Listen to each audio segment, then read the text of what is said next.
Gipakatap na sa kadalanan sa Mandawi City ang napo ka mga enforcers sa team nga maka-issue na og TOP, Contemporary Operator's Permit. Lakip sa ilang tutukan kining overloading sa pampublikong mga sakyanan sa paghimo og anti-sardinas operation. Ang report ni Nico Sereno. Sulob ang ilang mga ID nga nagpamatuod nga deputized sila sa Land Transportation Office, nag-courtesy call kang Mayor Jongki Uwano kini mga enforcers sa Traffic Enforcement Agency kun team ug ang ilang mga labaw. Napo ka mga enforcers sa Mandawi ang formal nang mamahimong LTO deputized personnel.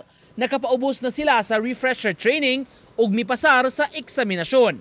Karon, gawa sa bitbit nila nga citation ticket gikan sa syudad, nahatagan na sab sila og TOP gikan sa LTO ug makakumpiskar na og mga lisensya. Kinahanglan i-TOP nga kahit na dyan ng mga dili gyud madagin nga dili matabang na sa citation lang kay meaning abusado kaayo, reckless kayo ang dinadaan sa mga sakyanan, mga mag-drive nya arrogante.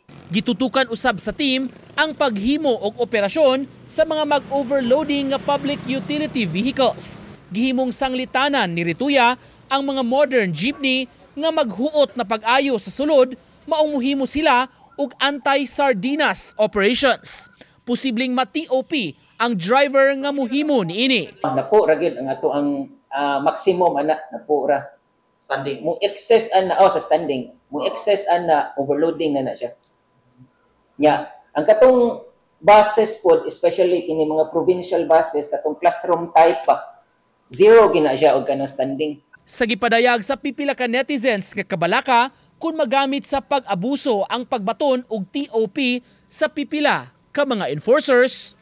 Ako na nang giklaro, in fact dili lang sa amo ang deputized, even sa amo ang mga team personnel nga ako nagpatuman gid ko diri og one strike policy, no, kay even from the start paglingkod nako zero tolerance kay ko anong corruption. So how much more kanang ingon ana, no? Nico Sereno, Balitang Bisdak.